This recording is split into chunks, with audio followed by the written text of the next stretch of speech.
नाज़रीन अस्सलाम वालेकुम। मैं मोहम्मद रियाज़ अहमद सियासत न्यूज़ आइना में आपका खैर मकदम है। नाज़रीन, अगर देखा जाए तो आज दुनिया में जो सबसे अहम खबर है वो गज़ा और फ़लस्तीनियों से मुताल्लिक़ है। और आपने देखा कि किस तरह 7 अक्टूबर 2023 से इसराइल गज़ा को तबाह व बर्बाद करता जा रहा है। यहाँ तक कि 80% गज़ा ज़मीन दोज़ हो चुका है। गज़ा की जो इमारतें हैं वो ज़मीन दोज़ हो चुकी हैं। उसके बावजूद आपने देखा कि किस तरह इसराइल अपनी दरिंदगी का सिलसिला जारी रखे हुए है। यही नहीं बल्कि 7 अक्टूबर से अब तक 38,000 से ज़ायद फ़लस्तीनियों ने जाम शहादत नोश किया है, जबकि 88,000 से ज़ायद फ़लस्तीनी ज़ख्मी हुए हैं। ये भी कहा जा रहा है कि एक तरफ इसराइली हुकूमत फ़लस्तीनियों को अपने फ़िज़ाई हमलों का निशाना बना रही है, तो दूसरी तरफ यहूदी आबादकार जो हैं वो फ़लस्तीनियों पर हम हमले करते जा रहे हैं। मिसाल के तौर पर आपको बता दूं कि जो खबर गज़ा से आई है वो खबर ये है कि मकबूजा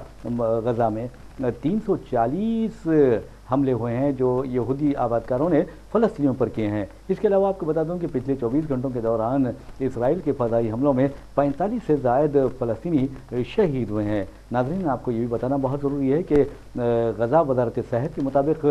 7 अक्टूबर से अब तक 38,243 फ़लस्तीनी शहीद हुए हैं, जबकि आलमी सतह पर बाद ऐसी रिपोर्ट्स भी आ रही हैं जिसमें इस बात के खदशात ज़ाहिर किए जा रहे हैं कि गज़ा जंग में शहीद होने वालों की तादाद या अपनी ज़िंदगियों से महरूम होने वालों की तादाद 1,86,000 तक पहुंच सकती है। तो आप अंदाज़ा कर सकते हैं कि 1,86,000 अगर इंसान अपनी ज़िंदगियों का नजराना पेश करते हैं तो इसका मतलब ये है कि इसराइल फ़लस्तीनियों की बड़े पैमाने पर नस्ल कुशी कर रहा है खुद और उनका कत्ले आम कर रहा है। उसके बावजूद अमेरिका हो या बरतानिया जो इसराइल के कट्टर हामी हैं वो इसराइल के मज़ालिम को, इसराइल के कत्ले आम को और इसराइल की जानिब से किए जाने वाले नस्ल कुशी और कत्ले आम मानने से इनकार कर रहे हैं। वैसे भी नाज़रीन, आपको ये भी बताना ज़रूरी है कि जहाँ इसराइल ने फ़लस्तीनियों पर पानी बंद कर दिया है, ग़िज़ाई अशिया बंद कर दी है, और आपने देखा कि किस तरह बहुत मुश्किल के साथ अक़वाम मुत्तहिदा और दीगर जो आलमी तंजीमें हैं वो फ़लस्तीनियों को खुराक पहुँचाने की कोशिशें कर रही है। अब ये हाल है कि फिल वक्त इसराइल के फ़ज़ाई हमले के नतीजे में गज़ा जो है वो तारीकी में डूबा हुआ है। आपको ये भी बता दें कि इसराइली जंगी तैयारों ने नसीरत रेफ्यूजी कैंप में वाक़ एक स्कूल कॉम्प्लेक्स पर हमला किया जिसमें कई जानों के जाने की इत्तला है। इसके अलावा ये भी कहा जा रहा है कि UNRWA सहूलत पर भी हमला किया गया है। और आपको ये भी बताना ज़रूरी है कि गज़ा शहर में एक बार फिर बेघर फ़लस्तीनियों को इसराइल ने फौरी इनखला का हुक्म दे दिया है। तो आप अंदाज़ा कर सकते हैं कि किस तरह इसराइल दरिंदगी का मुजाहरा कर रहा है और कैसे दुनिया बेहिसी व बेबसी और मजबूरी का मुजाहरा करती जा रही है।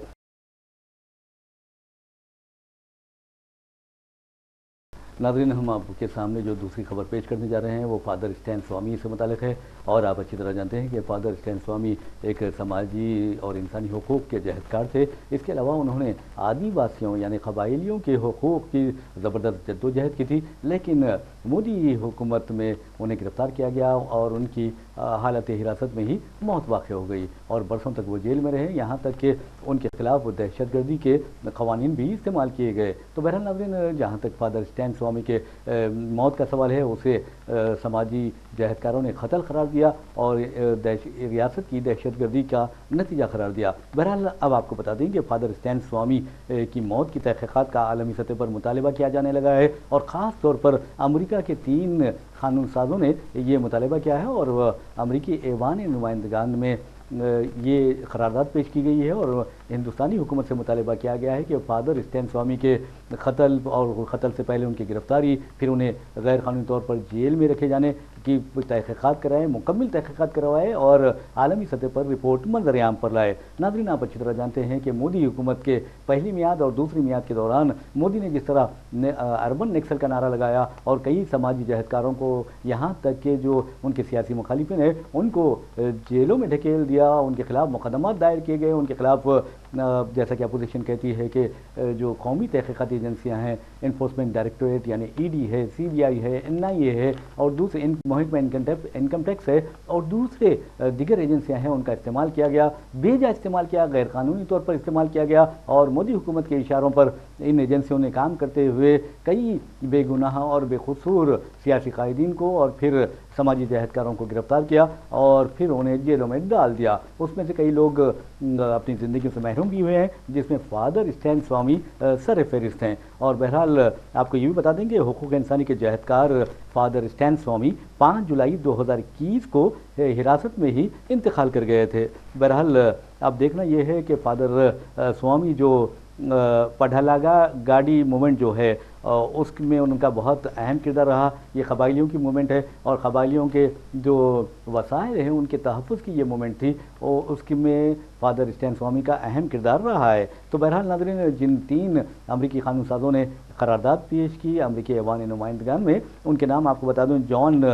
ورگاس ہیں اور میک گوون ہیں اور اینڈرے کارسن۔ ان تینوں نے قرارداد پیش کی جس میں الزام عائد کیا کہ حکومت نے قانون انسداد دہشت گردی کا بیجا استعمال کیا، یعنی نریندر مودی حکومت نے قانون انسداد دہشت گردی کا بیجا استعمال کیا ہے اور اپنے سیاسی مخالفین اور انسانی جہدکاروں کے خلاف اس قانون کا استعمال کیا ہے۔ اور ان امریکی قانون سازوں نے یہ بھی کہا کہ فادر اسٹین سوامی نے بے آوازوں کو آواز دی اور قبائلیوں کے حقوق کی بے تکان وکالت کی، اور ہندوستان میں کئی کمیونٹیز کی انہوں نے مدد کی ہے۔ اور ان لوگوں نے یہ بھی الزام کیا کہ فادر اسٹین سوامی کو جب جیل میں رکھا گیا، جب قید میں رکھا گیا، اس وقت انہیں طبی امداد کی شدید ضرورت تھی، لیکن حکومت نے فادر اسٹین سوامی کو طبی امداد فراہم کرنے سے بھی انکار کر دیا تھا یا طبی سہولتوں سے محروم کر دیا گیا تھا۔ تو بہرحال ناظرین، اب یہ دیکھنا ہے کہ ان امریکی ایوان نمائندگان کے جو ارکان ہیں، 3 ارکان، انہوں نے یہ بھی الزام عائد کیا کہ ہندوستان میں حالیہ عرصے کے دوران آزادی اظہار خیال پر پابندی عائد کرنے کی طرح اقدامات کیے گئے اور حقوق انسانی کو پامال کیا گیا۔ آپ اچھی طرح جانتے ہیں کہ امریکہ سے لے کر یورپی پارلیمنٹ میں بھی یہ کہا گیا ہے کہ ہندوستان میں اقلیتوں پر مظالم ڈھائے جا رہے ہیں، کبھی ہجومی تشدد کے نام پر، تو کبھی آپ دیکھیں گے کہ تبدیلی مذہب کے نام پر، لو جہاد کے نام پر، یہاں تک کہ لینڈ جہاد کے نام پر، اور مختلف بہانوں سے مسلمانوں کو اور عیسائیوں کو ستایا جا رہا ہے۔ اس سلسلے میں اب لگتا ہے کہ آنے والے دنوں میں امریکی ایوان نمائندگان میں منی پور سے متعلق بھی قرارداد منظور کی جائے گی، قرارداد پیش کی جائے گی، اور آپ جہاں پر آپ دیکھیں گے کہ منی پور میں جس طرح تباہی و بربادی ہوئی اور 200 سے زائد گرجا گھروں کو آگ لگا دی گئی، تباہ و برباد کر دیا گیا، اور 200 کے قریب لوگ اپنی زندگیوں سے محروم ہو گئے، جن میں اکثریت عیسائی باشندوں کی ہے، تو ہو سکتا ہے کہ یورپی یونین کی طرح امریکی ایوان نمائندگان میں بھی اب یہ قرارداد پیش کی جائے گی منی پور یعنی تباہی و بربادی کے سلسلے میں، اور اس سلسلے میں مودی حکومت کو گھیرا جائے گا، کیونکہ مودی حکومت سب کا ساتھ سب کا وکاس کی تو بات کرتی ہے، لیکن جب عملی اقدامات کی بات آتی ہے تو آپ دیکھیں گے کہ کس طرح متعصبانہ جانبدارانہ رویہ اقلیتوں کے ساتھ اختیار کیا جاتا ہے، اور اس میں کوئی ڈھکی چھپی بات نہیں ہے، اور اس میں کوئی جھجک بھی محسوس نہیں کی جانی چاہیے کہ مودی حکومت نے اپنی پہلی میعاد میں، دوسری میعاد میں، اور آپ دیکھیں گے تیسری میعاد میں جس طرح کے اقدامات کیے ہیں، اس سے یہی لگتا ہے کہ ایسے قوانین بنائے جا رہے ہیں جو غریبوں کو، پسماندہ طبقات کو اور اقلیتوں کو شدید متاثر کریں گے۔ ناظرین، آپ اچھی طرح جانتے ہیں کہ ہمارے ملک کی آبادی 140 کروڑ ہے، لیکن جہاں تک طبی سہولتوں کا سوال ہے، اکثر یہ شکایت کی جاتی ہے کہ مریضوں کی تعداد تو بہت زیادہ ہے لیکن ڈاکٹرز کی تعداد بہت کم ہے۔ اس کے علاوہ میڈیکل کالجز کی تعداد ہمارے ملک میں 140 کروڑ آبادی والے ملک میں اگر آپ دیکھیں گے کہ 706 میڈیکل کالجز ہے، تو آپ اندازہ کر سکتے ہیں کہ یہاں پر میڈیکل کالجز کی بہت زیادہ ضرورت ہے۔ مثال کے طور پر آپ دیکھیں گے کہ جہاں تک ریاست تلنگانہ کا سوال ہے یا پھر سارے ملک میں اگر میڈیکل کالجز کا سوال ہے تو 706 جیسا کہ میں نے آپ کو بتایا ہے جملہ کالجز ہیں جن کے تحت میڈیکل یعنی ٹیچنگ ہاسپٹلز بھی کام کرتے ہیں۔ لیکن کیا ملک کو مزید میڈیکل کالجز کی ضرورت نہیں ہے؟ کیا ملک کو مزید ڈاکٹرز کی ضرورت نہیں ہے؟ یہ ایسا سوال ہے جس پر حکومت کا غور کرنا بہت ضروری ہے، چاہے وہ مرکزی حکومت ہو یا پھر ریاستی حکومتیں۔ تو بہرحال ناظرین، ایک اچھی خبر یہ ہے کہ اب مرکزی حکومت نے 113 نئے میڈیکل کالجز قائم کرنے کی منظوری دے دی ہے، اور سب سے اچھی بات یہ ہے کہ اس میں تلنگانہ بھی شامل ہے جہاں 11 نئے میڈیکل کالجز قائم کرنے کی منظوری دی گئی ہے۔ اگر مختلف ریاستوں ریاستوں کا اگر ہم جائزہ لیں تو پتہ چلتا ہے کہ 113 نئے میڈیکل کالجز قائم کرنے کی جن ریاستوں کو اجازت دی گئی ہے اس میں اتر پردیش سر فہرست ہے، جہاں پر 22 نئے میڈیکل کالجز قائم کرنے کی منظوری دی گئی ہے۔ دوسرا نمبر مہاراشٹر کا آتا ہے جہاں پر 14 اور راجستھان کا تیسرا نمبر آتا ہے جہاں پر 12 میڈیکل کالجز قائم کرنے کی اجازت دی ہے۔ اس کے علاوہ تلنگانہ میں 11، مغربی بنگال میں 8 اور مدھیہ پردیش میں 7 کے ساتھ ساتھ آندھرا پردیش یعنی چندرا بابو نائیڈو کی جو نئی حکومت قائم ہوئی ہے اس حکومت میں بھی 7 نئے میڈیکل کالجز قائم کرنے کی مرکزی حکومت نے منظوری دی ہے۔ کرناٹک کے لیے 5 اور تمل ناڈو کے لیے 5 کالجز قائم کیے جائیں گے۔ اس کے علاوہ کیرلا کے لیے 2، اڑیسہ 2، گجرات کے لیے بھی 2 نئے میڈیکل کالجز کو منظوری دی گئی ہے، جبکہ ہریانہ ہے، دہلی ہے، آسام ہے، پنجاب ہے، سکم اور تریپورہ ہے، وہاں ان تمام ریاستوں کے لیے ایک ایک نیا میڈیکل کالج قائم کرنے کی منظوری دی گئی ہے۔ تو ناظرین، جیسا کہ میں نے آپ کو بتایا کہ جس انداز میں ملک میں 706 میڈیکل کالجز کام کر رہے ہیں اس میں اگر 113 کالجز کا اضافہ ہوتا ہے تو یہ تعداد 809 ہو جائے گی۔ ویسے بھی جہاں تک تلنگانہ ہماری ریاست ہے اور تلنگانہ میں منظورہ 8 نئے جو میڈیکل کالجز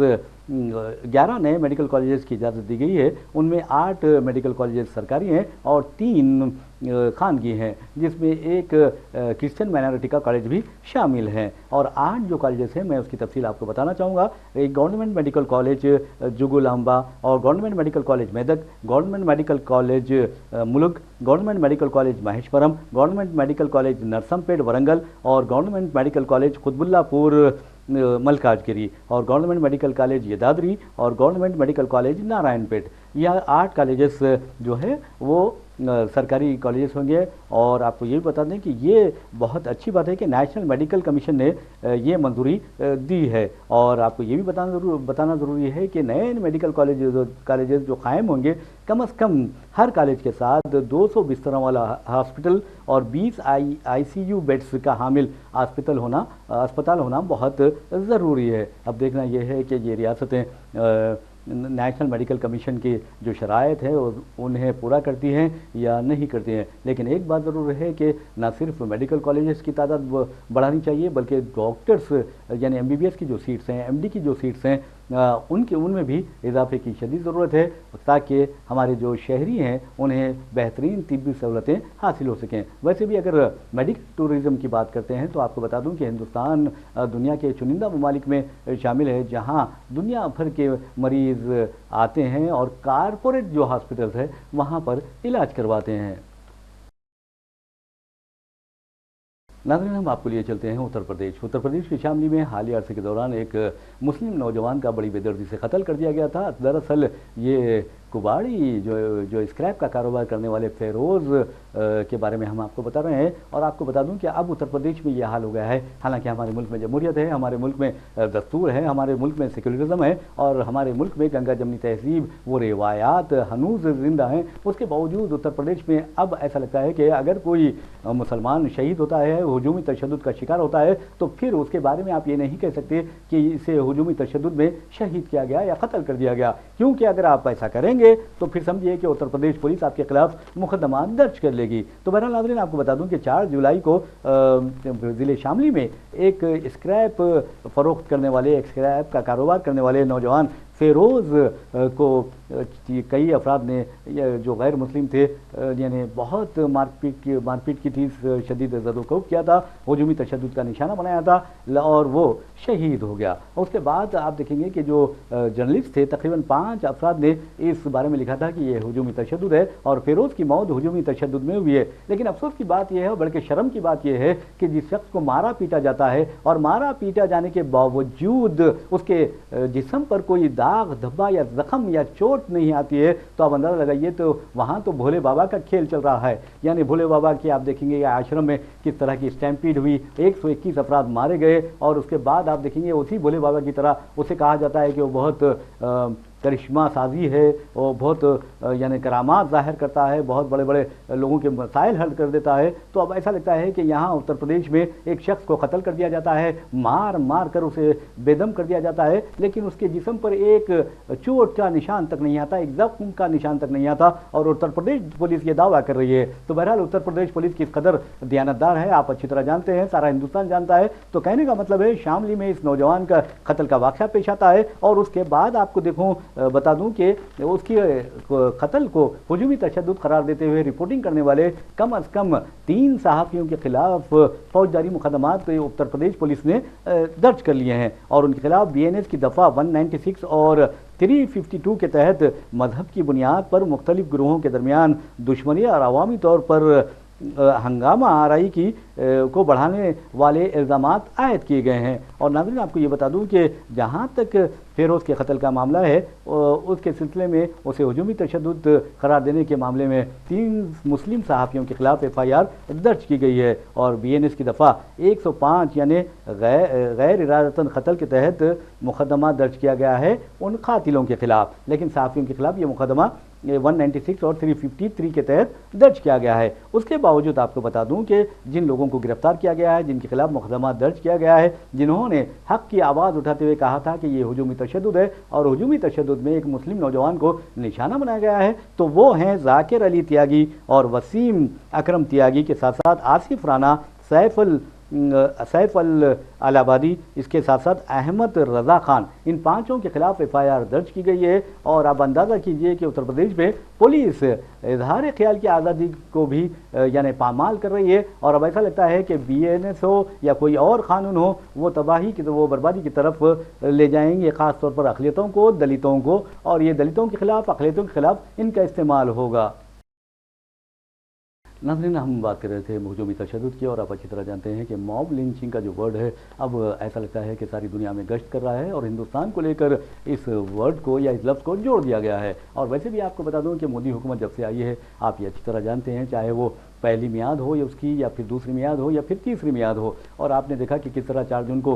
आम इंतखाबात के नताइज का ऐलान किया जाता है और उसके बाद मॉब लिंचिंग के वाक़यात में बेतहाशा इजाफा हो जाता है। और आप देखेंगे कि 2024 के आम इंतखाबात के बाद हुजूमी तशद्दुद के वाक़यात में बेतहाशा इजाफा हुआ है। वैसे भी नाज़रीन, समाजी जहदकार और मुस्लिम तंजीमों ने हुजूमी तशद्दुद और फ़िरक़ावाराना तशद्दुद के खिलाफ कानून साजी पर जोर दिया है। मोदी हुकूमत आर्टिकल 370 को बर्खास्त करती है, मोदी हुकूमत क़वानीन नाफिज करती है, फिर वापस लेती है। मोदी हुकूमत आप देखेंगे कि ताज़ीरात हिंद की जो दफ़ात हैं वो जो नौ आबादियाती दौर का जो कानून था उसे बर्खास्त करती है और नए 3 क़वानीन लाती है फौजदारी। तो उसके बावजूद भी आप देखेंगे कि मोदी हुकूमत हुजूमी तशद्दुद या फ़िरक़ावाराना फ़सादात के खिलाफ कोई कानून नहीं लाती। तो इसका मतलब ये है कि वो, जैसे कि अपोजिशन कायदीन कह रहे हैं कि वो इन फ़िरक़ा परस्त दरिंदों की हौसला अफजाई कर रही है, उसमें कोई ना कोई यानी अहम बात ज़रूर है और उसमें जान भी ज़रूर है। वैसे में नाज़रीन, जमात इस्लामी हो या जमीयतुल इस्लामी हिंद हो, जमीयतुल उलमा हिंद हो, इन दोनों जमातों ने हुजूमी तशद्दुद के रुझान पर तशवीश का इज़हार किया है और हुकूमत से मुतालिबा किया है कि हुजूमी तशद्दुद पर काबू पाने, इस तरह के वाक़यात के इंसदाद के लिए कानून साजी की जाए। अगर मोदी हुकूमत की नीयत ठीक होती है तो यकीनन वो कानून साजी करती, वरना आप देखेंगे कि मुख्तलिफ बहानों से उसे टाल दिया जाता है। बहरहाल नाज़रीन, इसके लिए हुजूमी तशद्दुद के जो वाक़यात पेश आ रहे हैं, इसके लिए मैं समझता हूँ कि वज़ीर दाखिला अमित शाह को ज़िम्मेदारी कबूल करते हुए अपने ओहदे से इस्तीफ़ा दे देना चाहिए। ये मैं नहीं कह रहा हूँ बल्कि आवाम भी कहने लगी है और यहाँ तक कि जो अहम लीडर्स है, उलमा व मशाइखीन हैं, वो भी यही कहते हैं और सेक्युलर जो कायदीन हैं वो भी यही कहते हैं कि अमित शाह बहैसियत वज़ीर दाखिला बुरी तरह नाकाम हो गए हैं और वो मुल्क में अमन व अमान की सूरत हाल को बरकरार रखने में बुरी तरह नाकाम हुए हैं। इसलिए उन्हें इस ओहदे से यानी वज़ारत दाखिला के ओहदे से, वज़ीर दाखिला के ओहदे से मुस्तफ़ी हो जाना चाहिए। वैसे भी नाज़रीन, आप देखेंगे कि मुस्लिम नौजवानों को, दलित नौजवानों को ख़ास तौर पर गाँवकशी के इल्ज़ाम में और बहाने से कत्ल किया जा रहा है और इसका अंदाज़ा इस बात से भी लगाया जा सकता है कि APCR ने हाल ही में एक रिपोर्ट जारी की है जिसमें यह दिल दहला देने वाला इंकशाफ किया गया है कि 7 जून और 5 जुलाई के दरमियान छत्तीसगढ़, यूपी, गुजरात, मगरबी बंगाल में हुजूमी तशद्दुद के 10 वाक़यात पेश आए हैं। कोई मामूली बात नहीं है, 10 वाक़यात पेश आ रहे हैं और 10 नौजवान अपनी ज़िंदगियों से महरूम हो रहे हैं। और आप अंदाज़ा कर सकते हैं कि तमाम के तमाम नौजवान शादीशुदा थे, बच्चे वाले थे। लेकिन अफसोस की बात यह है कि मरकज़ी हुकूमत अगर इस तरह के वाक़यात पेश आते हैं तो मरकज़ी हुकूमत को इसकी ज़िम्मेदारी कबूल करते हुए जो महलूकीन के जो ख़ानदान है फ़ी कस 1-1 करोड़ रुपया दिया जाना चाहिए, क्योंकि इस सिलसिले में कानून साजी करना बहुत ज़रूरी है। और इसके लिए leader of opposition Rahul Gandhi की भी जिम्मेदारी बनती है कि वो पार्लियामेंट में मोदी हुकूमत को, और अपोजिशन जमातों की जिम्मेदारी बनती है कि वो पार्लियामेंट में मोदी हुकूमत को घेरे और उस पर दबाव डाले कि वो इंसदाद हुजूमी तशद्दुद, इंसदाद फ़िरक़ावाराना तशद्दुद बिल पास करवाए, और उस पर एक गुंजाइश ये रखे कि कहीं पर भी अगर किसी मुस्लिम नौजवान, किसी दलित नौजवान या किसी का भी हुजूमी तशद्दुद में कत्ल होता है तो फिर वहाँ के जो मुतालिका पुलिस वाले जिम्मेदार पुलिस अहदेदार हैं उनके खिलाफ कार्रवाई की जाए, उन्हें मुअत्तल कर दिया जाए, और जो शहीद नौजवान है उसके महलूकीन को या उसके ख़ानदान को फीकस 1 करोड़ रुपया मुआवजा अदा किया जाए। जब ये रकम जाएगी, जब पुलिस वाले मुअत्तल होते रह जाएंगे, तब कहीं उन्हें एहसास होगा कि हम गैर इंसानी हरकत कर रहे हैं और तासुब का मुजाहरा कर रहे हैं, जानिबदारी का मुजाहरा कर रहे हैं। अगर हम जानिबदारी का मुजाहरा कर रहे हैं तो ये देखेंगे कि आज सारी दुनिया में हिंदुस्तान की बदनामी हो रही है। जैसे कि मैंने पहली खबर में आपको बताया था कि किस तरह फादर स्टैन स्वामी के कत्ल की तहक़ीक़ात, यानी उनके मौत की तहक़ीक़ात का अमेरिका ने मुतालिबा किया है और अमरीकी ऐवान नुमाइंदगान में करारदाद पेश की गई है। ये कोई मामूली बात नहीं है, बहुत बड़ी बात है। और अब देखना यह है कि हुकूमत हिंद क्या करती है। लेकिन जहाँ तक हुजूमी तशद्दुद के वाक़यात में मुसलसल इजाफे का सवाल है, इस सिलसिले में वज़ीर दाखिला अमित शाह को इस्तीफ़ा दे देना चाहिए। अखलाकी बुनियादों पर उन्हें इस्तीफ़ा देना चाहिए और ये समझ कर देना चाहिए कि वो ओहदे वज़ारत दाखिला के काबिल नहीं है, उसके मौजू नहीं है, उसके फिट नहीं है, क्योंकि अगर वो फिट होते हैं तो अमन व अमान की सूरत हाल पैदा नहीं हो सकती। बहरहाल नाज़रीन, इस तरह के जो वाक़यात पेश आ रहे हैं, आप देखेंगे कि तेलंगाना के मेदक में क्या वाक़या पेश आया था, हुजूम यानी किस तरह फ़िरक़ावाराना तशद्दुद हुआ था वहाँ पर बर्पा। फिर उसके बाद ओडिशा देखेंगे, राजस्थान में देखेंगे कि फ़िरक़ावाराना तशद्दुद बर्पा किया गया, और मध्य प्रदेश में तो आप देखेंगे कि 13 मुसलमानों के मकानात को इसलिए बुलडोज़र से मुनहदिम कर दिया गया, ज़मींदोज़ कर दिया गया, और ये बहाने से कि उनके घर के जो फ्रीजर्स हैं, रेफ्रिजरेटर्स है, उसमें बीफ निकला है। आप अंदाज़ा कर सकते हैं दादरी में अखलाक का जब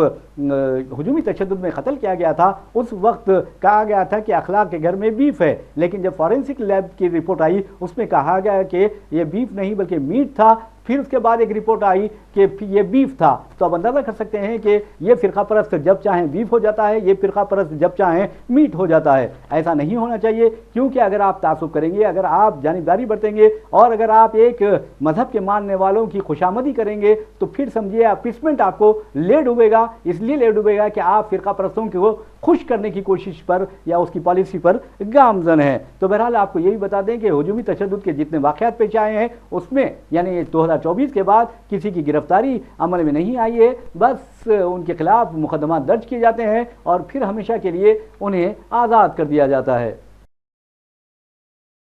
नाज़रीन, कहा जाता है कि किसी कौम को तबाह करना है, किसी मुल्क को बर्बाद करना है तो उस मुल्क में अमन व अमान की सूरत बिगाड़ दो और उस मुल्क में मज़हब की बुनियाद पर लोगों को तकसीम कर दो और उस मुल्क के जो नौजवान हैं, ख़ास तौर पर जो तलबा हैं, उनको मंशियात का आदी बना दो। वो मुल्क तबाह व बर्बाद हो जाएगा, वो कौम तबाह व बर्बाद हो जाएगी और किसी काम के काबिल नहीं रहेगी। तो बहरहाल नाज़रीन, आपको बता दें कि सारे हिंदुस्तान में एक ख़तरनाक रुझान ज़ोर पकड़ता जा रहा है और वो रुझान ये है कि जो स्टूडेंट्स हैं, ख़ास तौर पर स्कूल, कॉलेजेस और यूनिवर्सिटीज़ के बच्चे हैं या स्टूडेंट्स हैं, वो मंशियात की लानत में मुब्तला होते जा रहे हैं। नतीजे में वो कई बीमारियों का शिकार हो रहे हैं, ख़ास तौर पर नफ्सियाती बीमारियों का शिकार हैं और वो खुदकुशी भी करने लगे हैं। यहाँ तक कि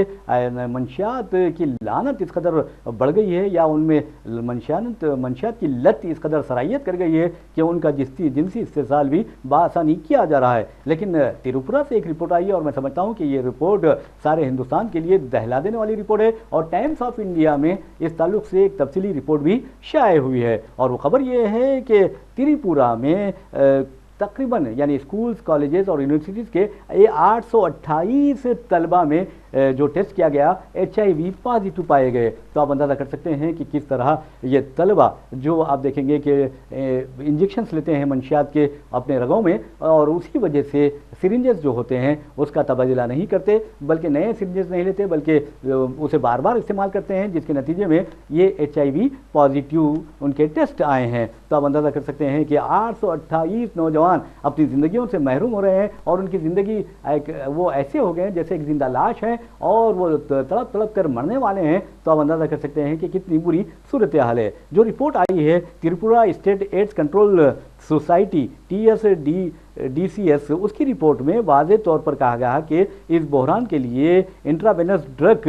ذمہ دار ہے جو طلبہ استعمال کرتے ہیں۔ اس میں یہ بھی بتایا گیا ہے کہ جو بچے یعنی 828 طلبہ جن کے ٹیسٹ HIV پازیٹیو آئے ہیں وہ کوئی غریب گھرانے سے تعلق نہیں رکھتے بلکہ بااثر اور دولت مند گھرانوں سے تعلق رکھتے ہیں۔ ناظرین آپ دیکھیے کہ کس طرح کے حالات پیدا ہو رہے ہیں ملک میں، نوجوانوں کو منشیات کا عادی بنایا جا رہا ہے اور مختلف طریقوں سے انہیں اپنے جال میں پھنسایا جا رہا ہے۔ یاد رکھیے جو منشیات ہے، جو ڈرگس ہے، نوجوانوں کو، نوجوان نسل کو، ملک کو، قوم کو تباہ کرنے کے لیے کافی ہے۔ اور اسی طرح جس طرح فرقہ پرست درندے ہندوستان کو تباہ کر رہے ہیں، اسی طرح جو ڈرگ پیڈلرز ہے وہ ہندوستان کو تباہ کرنے میں مصروف ہے۔ بہرحال اس طرح کے جو واقعات ہیں بہت ہی خطرناک ہے، اور آپ کو یہ بھی بتا دوں کہ Tripura state AIDS control society نے 220 اسکولوں اور 24 کالجز و یونیورسٹیز کے طلبہ کی نشاندہی کی ہے۔ تو آپ اندازہ کر سکتے ہیں کہ کس طرح انجیکٹیبل ڈرگ ابیوز میں یہ طلبہ ملوث ہیں اور اپنی زندگیوں سے کھیل چکے ہیں، اور اب ان کا جو حشر ہونے والا ہے آپ اچھی طرح جانتے ہیں کہ وہ موت کی جانب آہستہ آہستہ بڑھتے جا رہے ہیں، اور جب موت قریب ہوتے جائے گی تو وہ پریشان ہوتے جائیں گے۔ ایسے میں حکومتوں کا، نفاذ قانون کی ایجنسیوں کا اور خود پیرنٹس کا یہ فرض بنتا ہے کہ وہ اپنے بچوں پر نظر رکھیں، کیونکہ ان بچوں کے بارے میں بتایا گیا ہے، ان طلبہ کے بارے میں بتایا گیا ہے، 828 طلبہ جو HIV پازیٹیو آئے ہیں ان کے بارے میں بتایا گیا ہے کہ ان کے پیرنٹس کو پہلے تو پتہ نہیں چلا، اور جب پتہ چلا تب تک بہت دیر ہو چکی تھی۔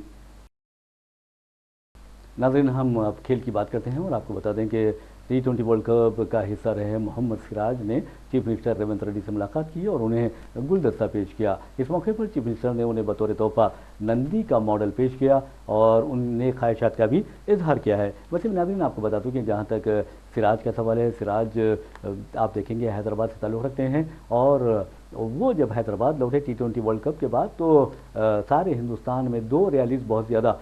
یعنی شہرت اختیار کی گئی جس میں عوام کی کثیر تعداد نے شرکت کی، اور ویلکم ریلی انہیں کہا جا سکتا ہے۔ ایک تو بمبئی میں ہندوستانی کرکٹ ٹیم کی ریلی نکالی گئی جو وانکھیڑے اسٹیڈیم تک جاری تھی اور وانکھیڑے اسٹیڈیم میں اختتام کو پہنچی، اور اس کے بعد آپ دیکھیں گے دوسری جو ریلی تھی، دوسرا جو جلوس تھا وہ تھا محمد سراج کا، جو راجیو گاندھی انٹرنیشنل ایئرپورٹ سے لے کر ان کے مکان تک پہنچا، اور بہت لوگوں نے اس ریلی میں شرکت کرتے ہوئے محمد سراج کی حوصلہ افزائی کی۔ ویسے میں ناظرین آپ کو بتا دوں کہ T20 ورلڈ کپ کے فائنل میں ٹیم انڈیا نے روہت شرما کی قیادت میں جنوبی افریقہ کو 7 رن سے شکست دی تھی، اور اس کامیابی میں آپ دیکھیں گے ویراٹ کوہلی کا بہت اہم کردار رہا ہے۔ تو بہرحال سراج سے مل کر چیف منسٹر بہت خوش ہوئے۔ اس موقع پر ہندوستانی کرکٹ ٹیم کے سابق کپتان اور کانگریس لیڈر و سابق MP محمد اظہر الدین بھی موجود تھے۔